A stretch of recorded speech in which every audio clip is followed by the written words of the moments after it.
Gopijan Vallabha Girdhari.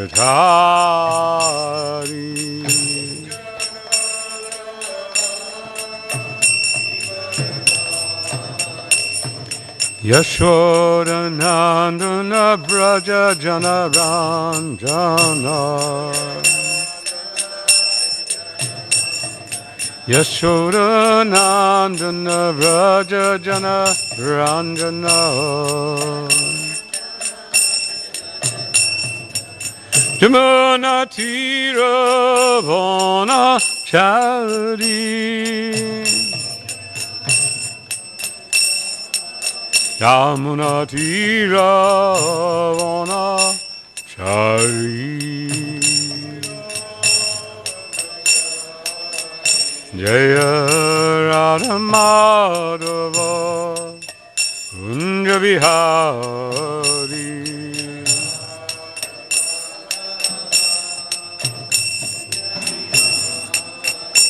Jaya Radha Madhava Kunja Vihari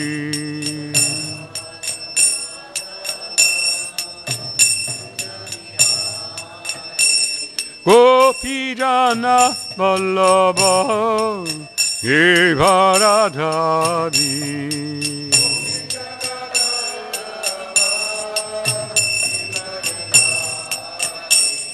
Gopijana Vallabha Girdhari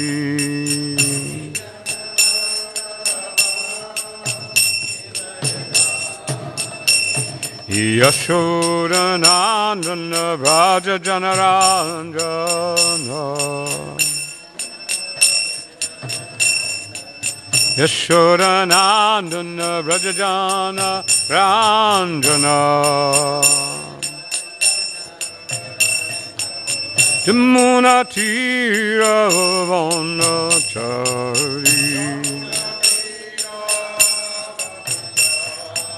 Jamuna Tira Vana Chari Jaya Radha Madhava Kunja Vihari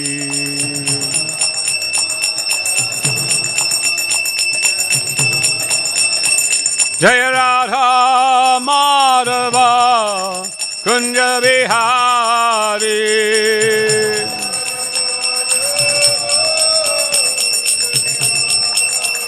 Jaya Radha Madhava Kunja Vihari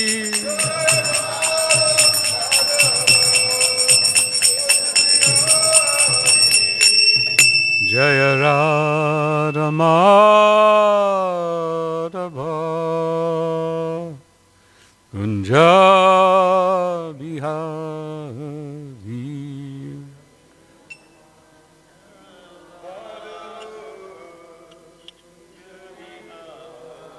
Jai Nitai Gaur Premanandi Hari Hari Bol Srila Prabhupada Ki Jai Samaveta Bhakta Vrinda Ki Jai.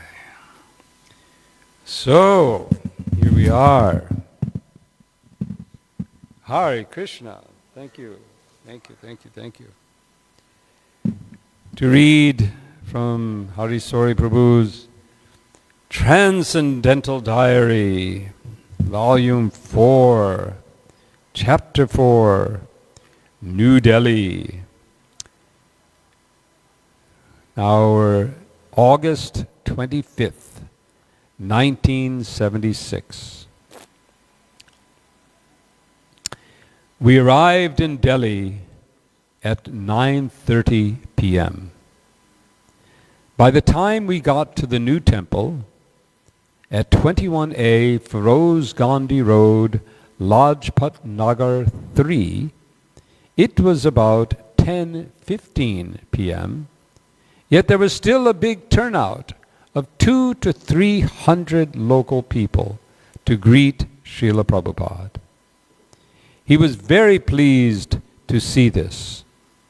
It is practically the first time we have had such a response at our own temple in the capital. Lokanath Swami was also present with his traveling party and the many new bhaktas he has recruited. The crowd of devotees were so enthusiastic that Srila Prabhupada allowed them to offer Guru Puja to him in the temple room before he went up to his quarters. Once in his room, he talked a little with Gopal Krishna Prabhu and Gargamuni Swami, who has just arrived from Calcutta. Then he took rest. By the time I completed his evening massage, it was 1:20 a.m. This is, I'm just, here we are, we're traveling, and we are moving about, and we get so exhausted and so tired, and there are so many extraordinary qualities of Srila Prabhupada, but his transcendence, his capacity to transcend the limitations of the body are extraordinary. 1:20 a.m.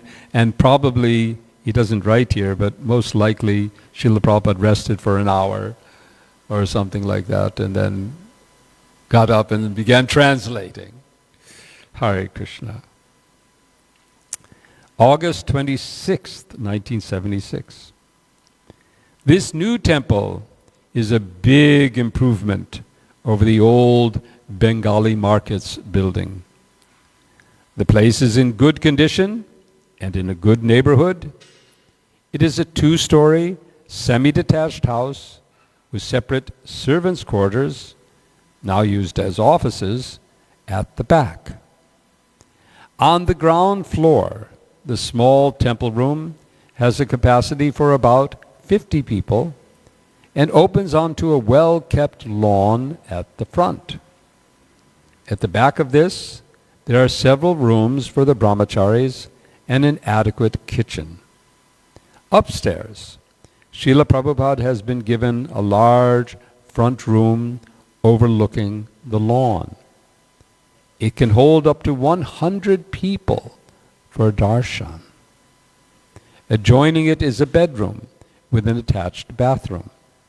Next to that, along an open landing, there are 2 rooms, the smaller of which has been allocated for use by Srila Prabhupada's servants. Srila Prabhupada seems very satisfied with the new facility.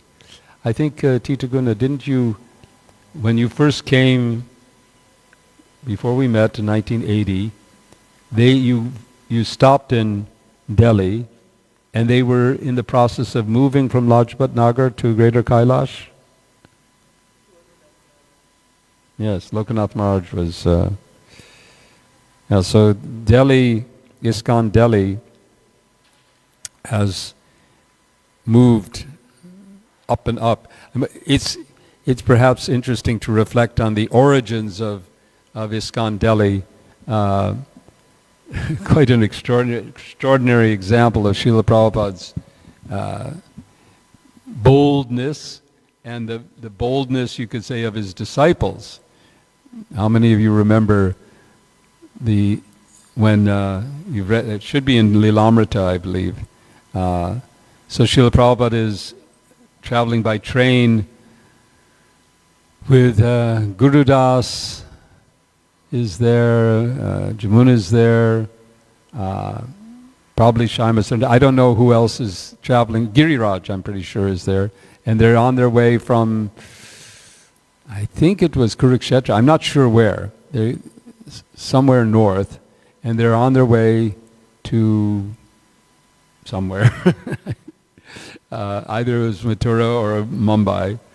And the train is coming through Delhi, and Srila Prabhupada is speaking about, yes, we should have a center in Delhi. Yes, we must start a center in New Delhi. This is the capital of the country. And turns to Gurudas, you should do this. And Gurudas says, yes, of course, Prabhupada. All right, start, go. And he doesn't. He leaves the train right there, and then with Jamuna, and they go, and that's it. They go and they somehow start something. I don't know much of what happens after that.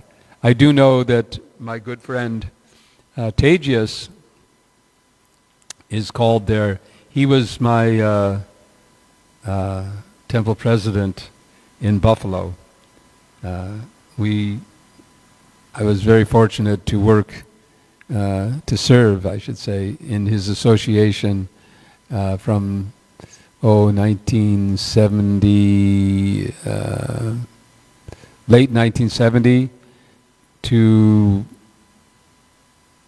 April or so of 71, after which I moved to New York, and a few months later he shows up in New York and says, I'm going to India. I guess it was, and he was the one who then, at least I know that he took charge of this Bengali market, Todamar Lane, and he has so much to say about that. But the Todamar Lane Bengali market facility was very, very small, and this facility is much bigger, and it's not the last. From here, they moved to Greater Kailash after Prabhupada's departure, and then from there they obtained the land and built now Shri Shri Radha Parthasarthi Mandir in Santnagar, east of Kailash. During noon massage, the son of Bhakti Pradeep Tirtha Maharaj, a godbrother of Srila Prabhupada's, who was one of the original founding members of the Gaudiya Math, came to see Srila Prabhupada. It was a courtesy call, and after a short discussion in Hindi, he left. A few pieces of mail have been forwarded here, and Prabhupada answered them as he took his massage.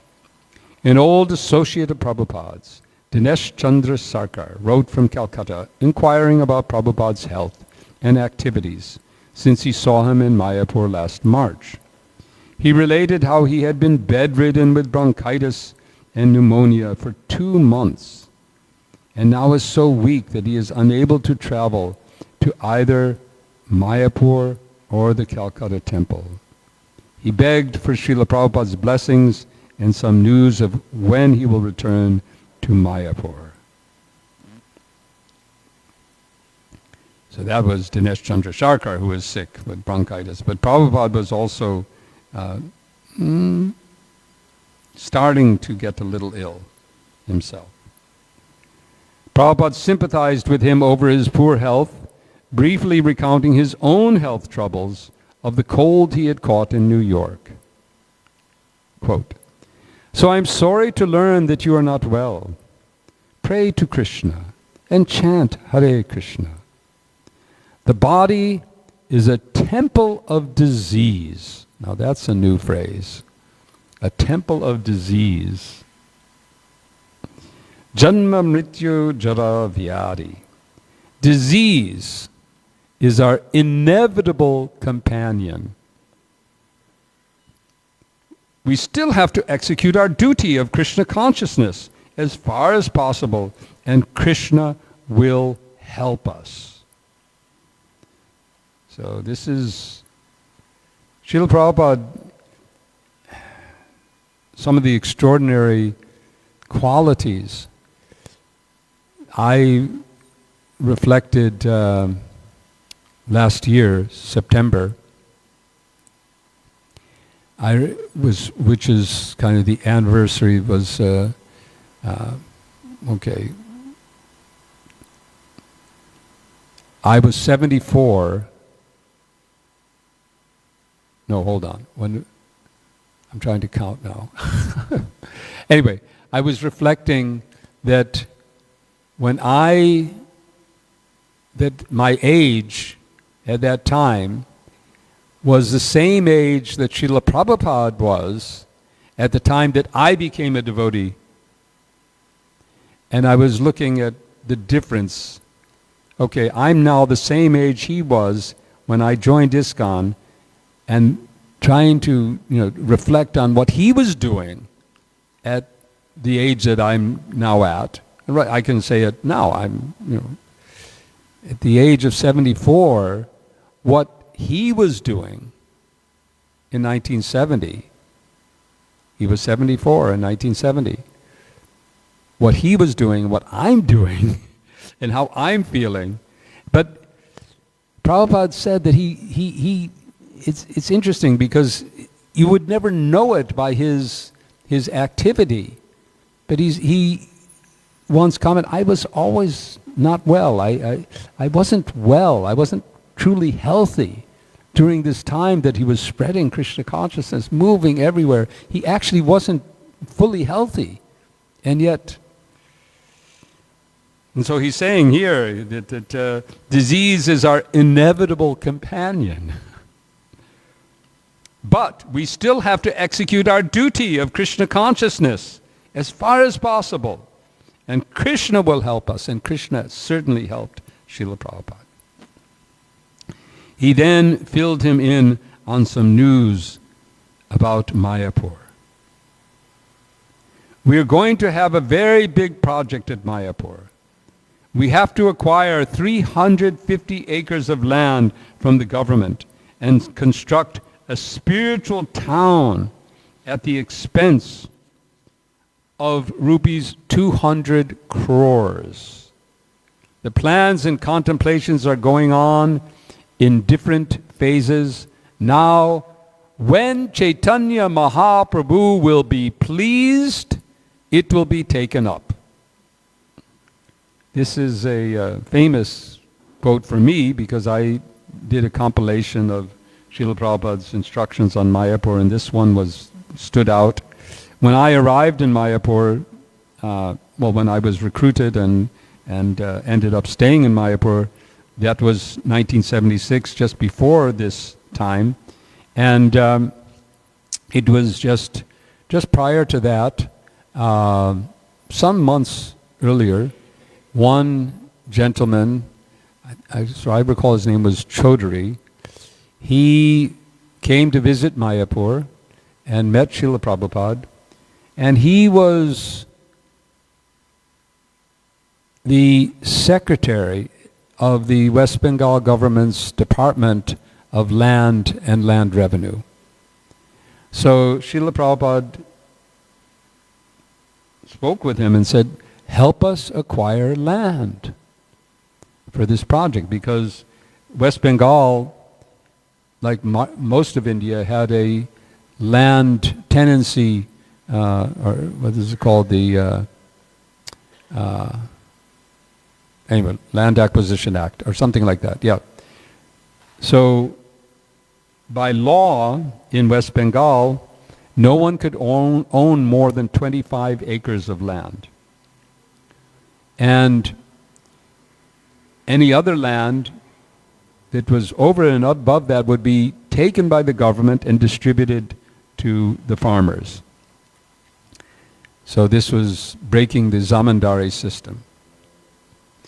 Now, the government did have in that law, had the ability to acquire land for various purposes. And they would do that especially for factories and industrial enterprises. So Prabhupada was appealing that you should help us acquire land to build the township of Mayapur. This was the first time that really the idea, I mean, Prabhupada had this concept earlier, but now it was starting to take shape.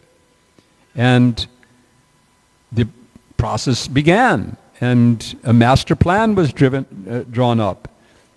that's still available. You can see that master plan.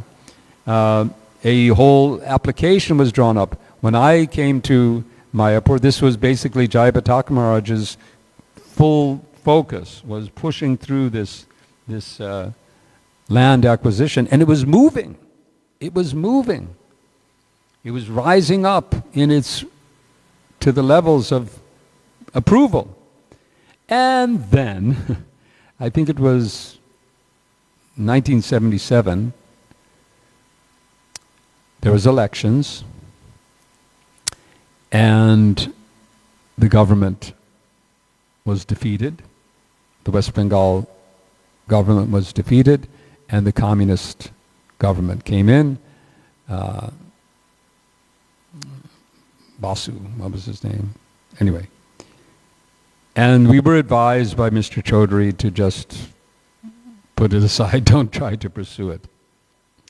But as Prabhupada says, it was to be 350 acres and 200 crores. Now 200 crores in 1976. 1976, 200 crores means 20 million, 200 crores would be 2,000 million, so 2 billion rupees. Now, the value, I would say that this is more than $200 million in the time. Probably close to $300 million. Prabhupada is thinking about a project of $300 million in 1976. $300 million. Hare Krishna. And the plans and contemplations are going on in different phases. Now, when Chaitanya Mahaprabhu will be pleased, it will be taken up. So he knew that we propose, but it is Krishna that will. And it took a long, long time. But now, I think many of you may know, after so many struggles, yes, we did acquire land, but we couldn't acquire it in the proper way. There was threats for the land to be taken away, etc. But the current government was very favorable and allowed us to extend our ceiling. So now we do have not just 350 acres, we have 700 acres of land for the Mayapur city. And the Temple of Vedic Planetarium is the first major part of that. And as soon as that is open, then don't think that that's, oh, we're done, now we've opened the temple. No, we have a master plan with hundreds of acres of gardens and parks and facilities for devotees to stay, and a university, and cottage, or you could say small industries, and all kinds of housing for devotees. Already there's so much housing for devotees. There's probably, we don't have a proper count, but I think it's around 6,000-7,000 devotees are living now in Mayapur. So Chaitanya Mahaprabhu, I suppose we can assume that he's somewhat pleased. But I think we need to please him more. He informed Dinesh that he expected to arrive in Mayapur by December and invited him to come and visit him there. There were 2 separate letters from Lucknow, one from R.S. Tripathi, an advocate, and another from Sri Kuwar Chandra Prakash Singha, a professor. Both of them expressed their desire to join with Prabhupada in spreading Krishna consciousness all over the world. And the advocate described the Srimad Bhagavatam, the Mahabharata, and the Ramayana as his, quote, special subjects, unquote. Prabhupada was happy to hear from such qualified men and extended an invitation to both to come and meet him in Vrindavan after he goes there on September 3rd. Unfortunately, I don't remember hearing anything about either of these devotees actually following through. Radhaballabha Prabhu sent a letter from Los Angeles about the upcoming publication of a book on the philosophy of Lord Kapila, as well as asking Srila Prabhupada to write a foreword for the book. He expressed some reservations about the title and suggested an alternative for Srila Prabhupada's approval. We would like to call the book Teachings of Lord Kapila.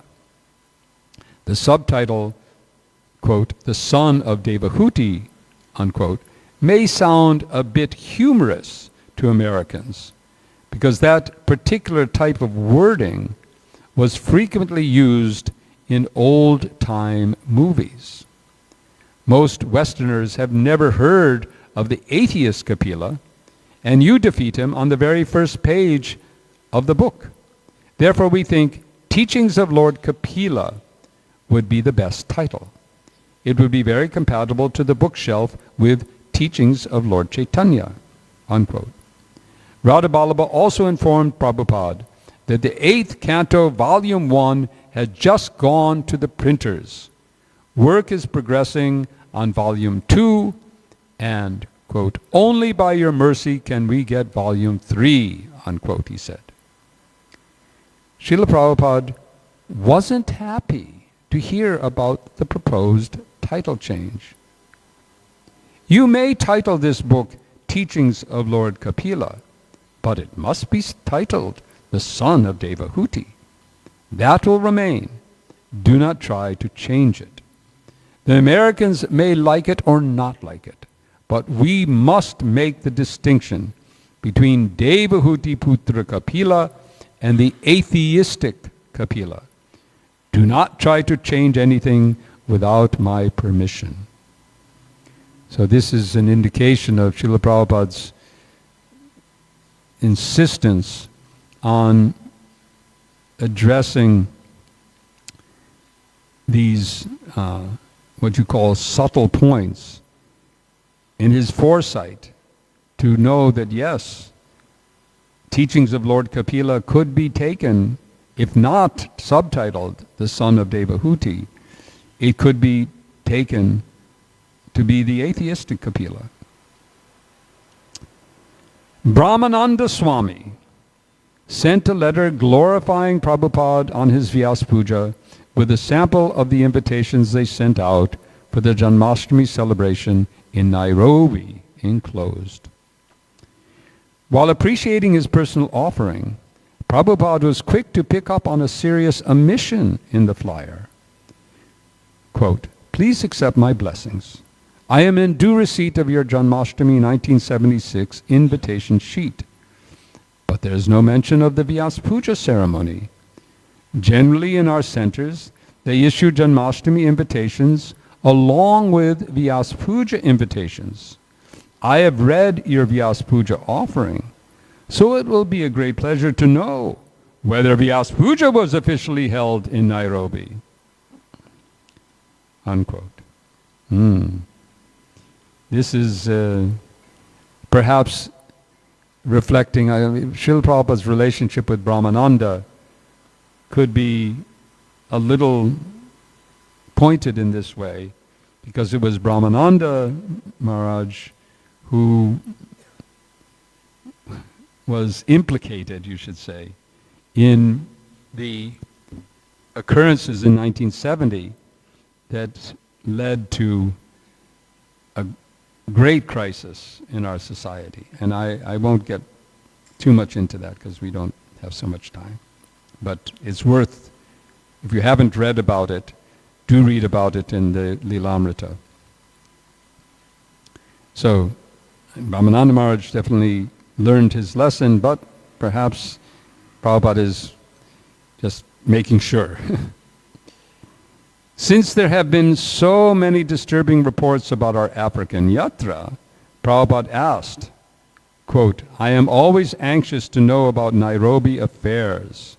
If you kindly send a report at least once a month, that will be appreciated, unquote. We just visited Nairobi and were so impressed by the ISKCON presence in Nairobi and Mombasa and Kenya in general. But we heard how in 1978, I think it was, by 78 or 79, the worship of Radhabanki Bihari in Nairobi had reduced to one single devotee practically doing some offerings and arti, and it was the devotees there were contemplating closing the temple. I'm not quite sure at this time where Brahmananda was at that time. I don't remember. But it was that time that Gopal Krishna Maharaj stepped forward and said, no, we must not close any ISKCON temple, especially when there's deities of Radha Banki Bihari, who Srila Prabhupada brought personally to Nairobi in an airplane. He and the servants, they carried the deities to Nairobi. So he took on the responsibility. He brought I'm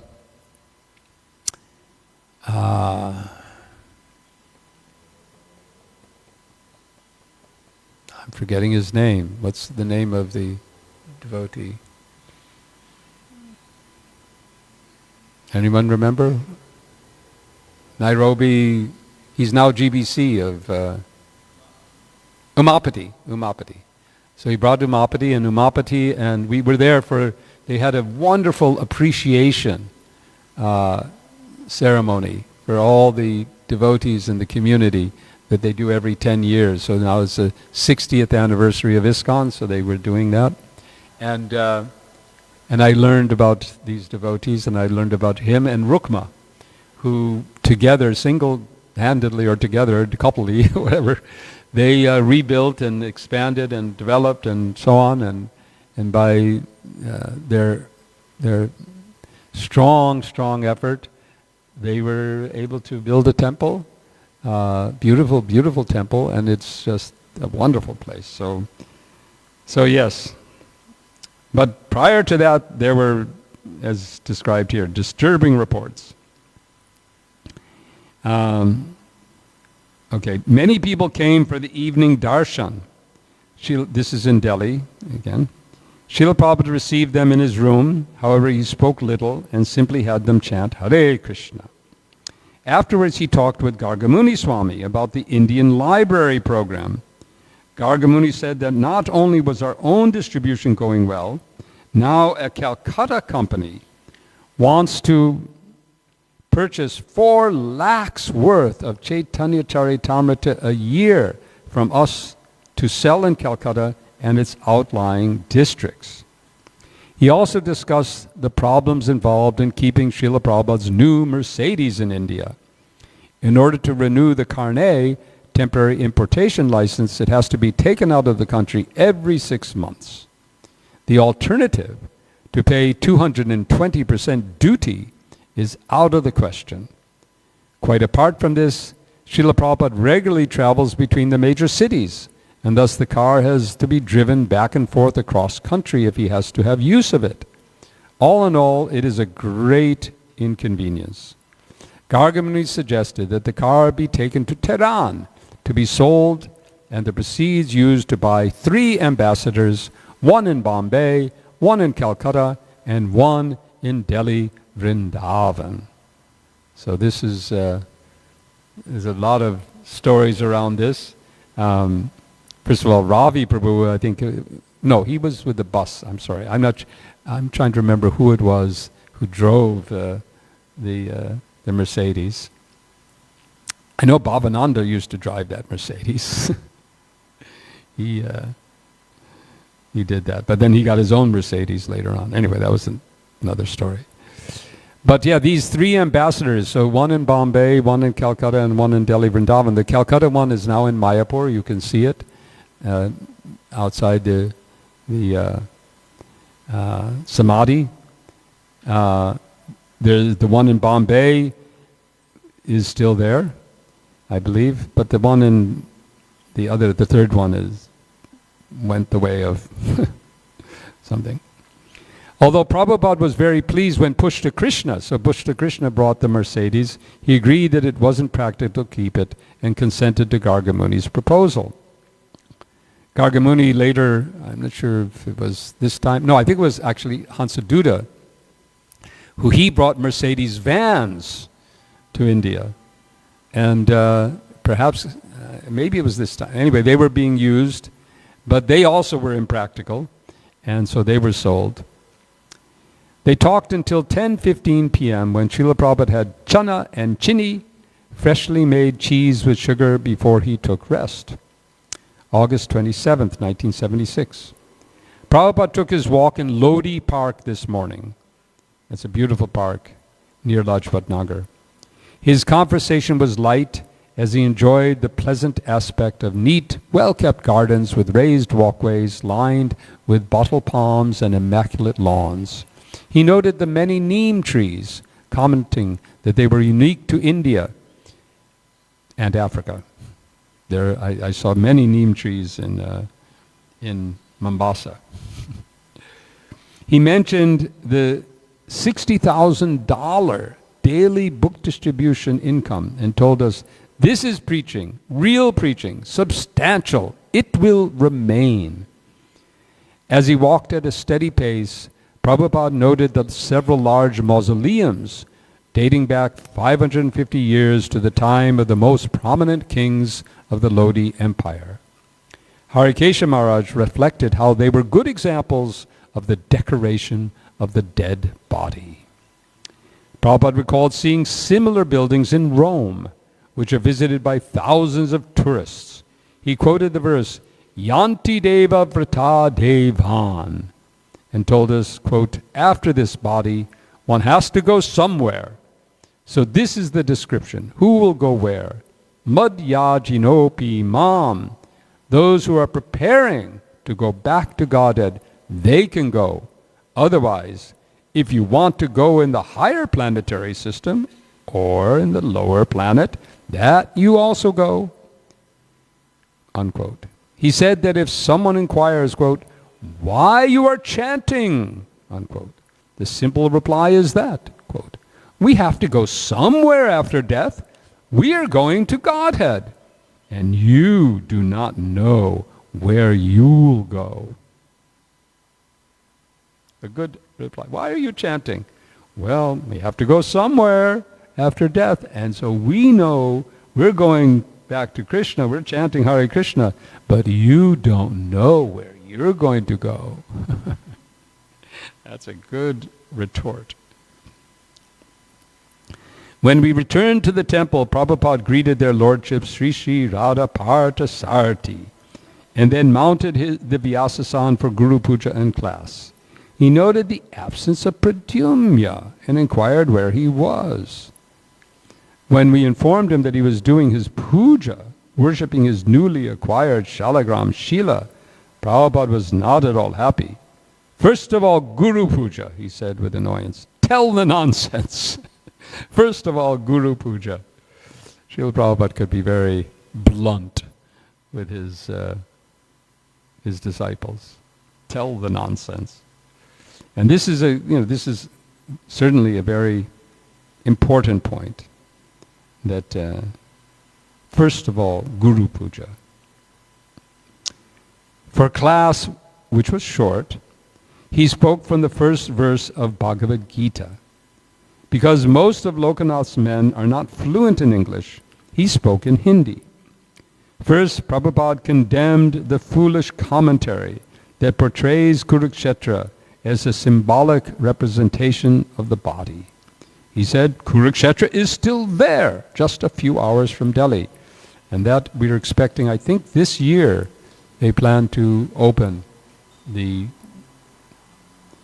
big Kurukshetra temple. He gave a nice example to explain why Kurukshetra, a holy place of pilgrimage, was chosen for the fight. Quote, in our villages, if there is an argument, everyone says to go to the temple, because previously no one would tell a lie in a temple. Therefore, Dharmaketra, they have gone there to fight. They went there to Dharmaketra. So before Bhagavan, how they can speak any lie? Dhritarashtra knew that the Pandavas were the real kings, but due to some politics there was now a dispute. But the fighting was to be held at the Dharma Ketra. Srila Prabhupada ended the class with a reminder that we should not interpret the text, but we should take it as it is spoken, in order to get the full benefit. This was Srila Prabhupada's strong position, titling his translation and commentary, Bhagavad Gita as it is, not as you concoct, interpret. What is Kurukshetra? It's the body, it's an allegory. If you begin the whole Bhagavad Gita by interpreting the very first verse of the Gita, if you begin to interpret it as being not a real place, then it's logical that everything else that follows they're not real persons, they're not real, Krishna's not a real being, it's all just poetry. Nice Upanishadic poetry. I mean, sometimes the Gita it's described as the Gita Upanishad.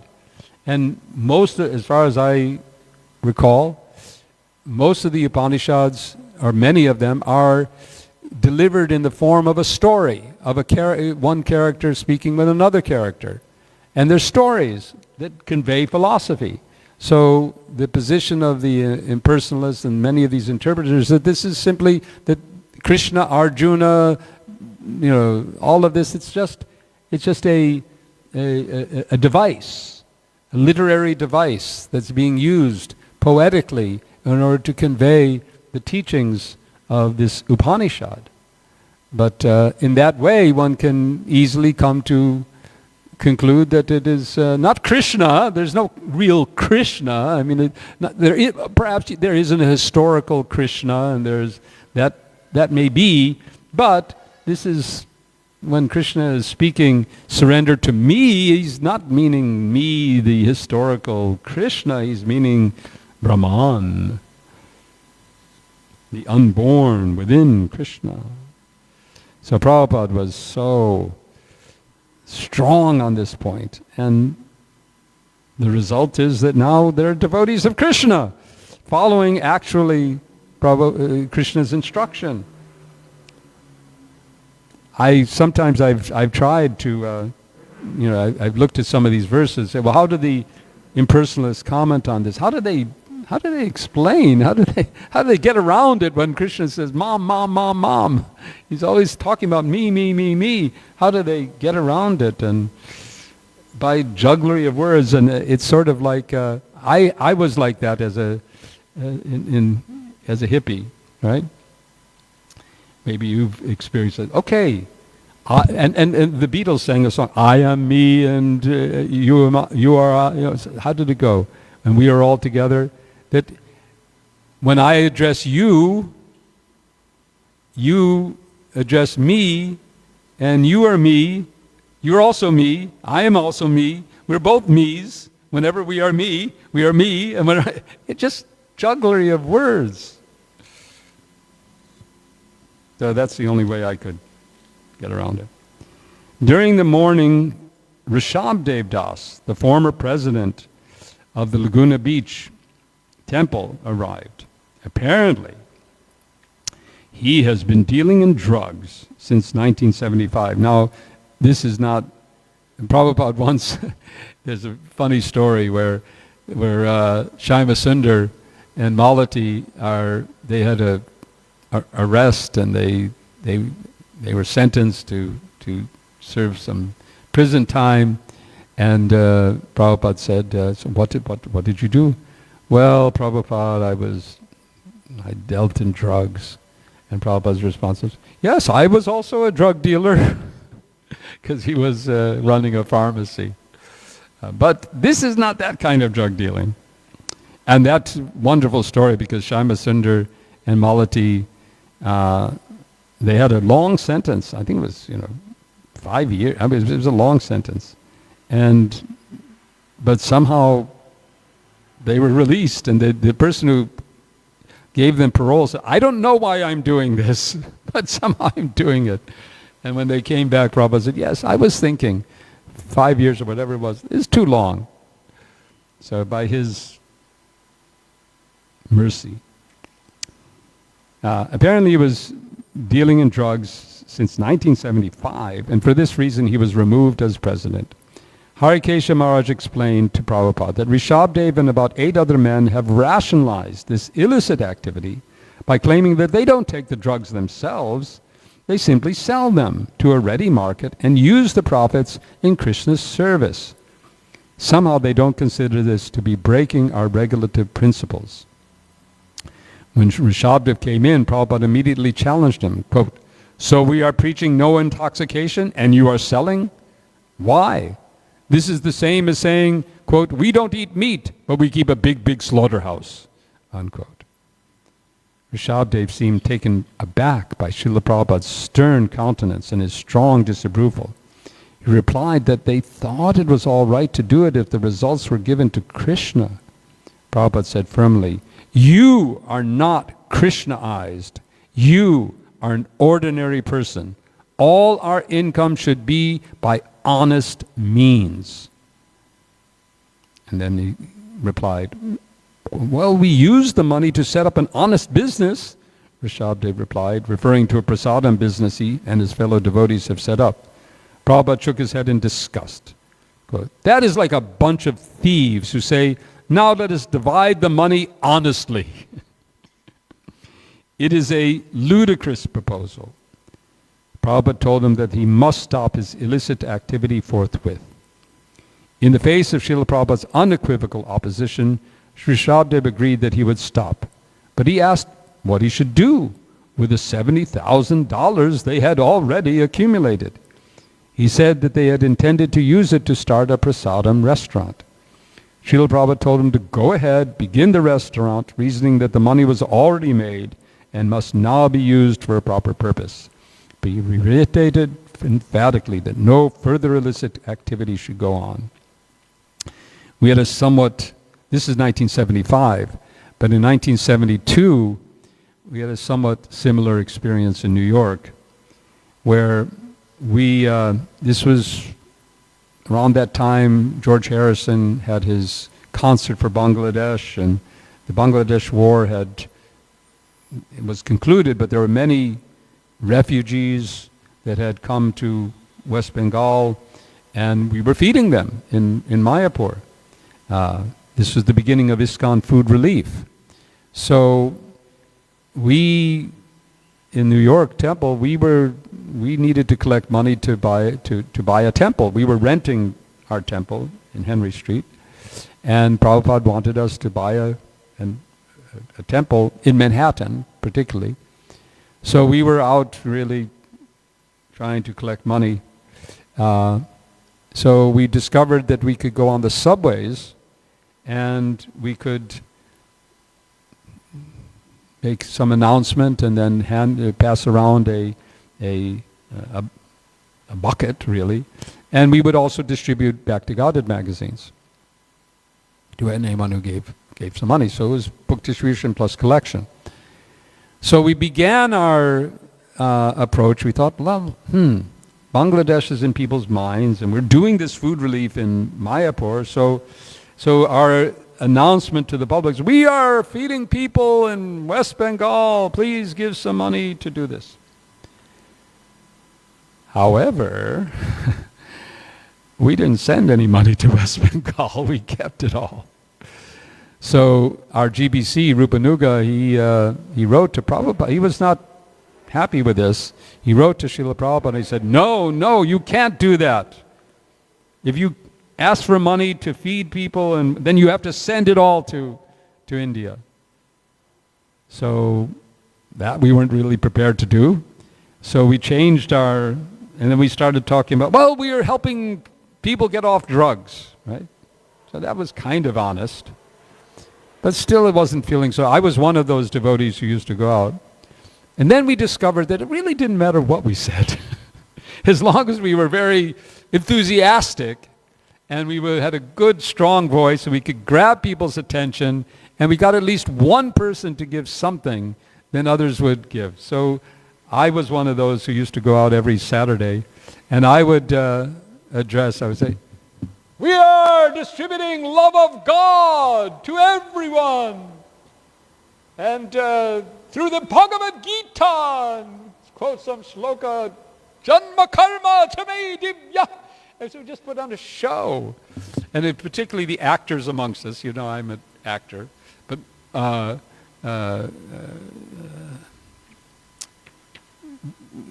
the various actors, they were really good at doing this. And some of the ladies too were very good. So it didn't matter. And then people would give. But that point, honesty. And we bent these rules quite a few times in ISKCON. And perhaps still there may be those who are thinking that, by hook or by crook. But that wasn't Prabhupada's policy. No. Why? He said, "You are not Krishnaized. You're an ordinary person. All our income should be by honest means." Because one could go back, wait a minute, there was an Alwar, I believe, whose former procession was dacoity. And to build the Sri Rangam temple, he did dacoity, and he got money. But he was an Alwar, and we're just ordinary folk. Okay. In the afternoon, Prabhupada held darshan until about 7 p.m. Then, since there were no other visitors, he retired for a while. Although his schedule is not as intense as it was in Hyderabad, his physical health is still weak, and so he took the opportunity for a little well-earned rest. Recently, Harikesha Maharaj has been asking Srila Prabhupada to relate some of his life history so that it can be recorded and eventually used to make a biography of him. A brief overview of his life, written by Saswarup Maharaj, was included in the new Vyas Puja book, and it would be very enlivening to the devotees to know more of the details of his life and activities. Prabhupada has been reluctant to speak about himself, but seeing our eagerness, he called us in today and related a story. Harikesha took notes in a writing pad he is keeping just for this purpose, as Srila Prabhupada told us of his first contact with his Guru Maharaj. He said that Srila Bhaktisiddhanta was living in Mayapur. But on the suggestion of Bhaktivilas Tirtha Maharaj, Kunjababu, he wasn't at the time, he was Kunjababu, the present head of the Sri Chaitanya Math, he came to Calcutta. This was where Prabhupada first saw him. Later on, when Prabhupada had moved to Allahabad, members of the Gaudiya Math came there in 1928, and by Krishna's arrangement, they visited his pharmacy. This revived the memory of his meeting with Srila Bhaktisiddhanta Saraswati, and Prabhupada decided to do something to help the Gaudiya mission. He worked actively to establish a temple in Allahabad, and in 1933, he was initiated at the temple's opening. So Prabhupada is giving us little bits of information, but only when he feels inclined, not by our request. Jai, Jai, Srila Prabhupada ki Jai. So this 1922 meeting, of course, was the turning point. But Srila Prabhupada, though he says in other places, in other places we hear from him how he accepted at that very meeting, he accepted Srila Bhaktisiddhanta Saraswati Thakur as his spiritual master. He accepted his order, But then he contemplated how he was going to fulfill the order of Srila Bhaktisiddhanta. And his thought was, I will need money. And in any case, he was a householder, in business. He also needed to support his family. There were indications apparently in his astrology chart that he had great potential as a businessman. So he thought, I will develop my business, I will become successful, and with that money that I develop, like we heard here, by honest means, I will earn, I will develop, and with that money I will be able to fulfill this order to preach in the Western world. But as we know, Krishna had another plan, how he would come. We'll talk about that tomorrow. Tomorrow for the Sunday feast program, we'll speak a little bit of our own memories, but we'll also, I've been working and developing a drama, a little dramatic presentation on Srila Prabhupada, which I'd like to, with your permission, I can present. It's about 20 minutes. It's okay? Can I do it or not? Yeah? So I think it would be okay. I did it in Mombasa and in Nairobi. I want to get some feedback also. But it basically is a way to try to present Prabhupada's life and some of these points, and we'll get into that. Jai Srila Prabhupada, Hare Krishna, thank you for listening so nicely. Hare Krishna.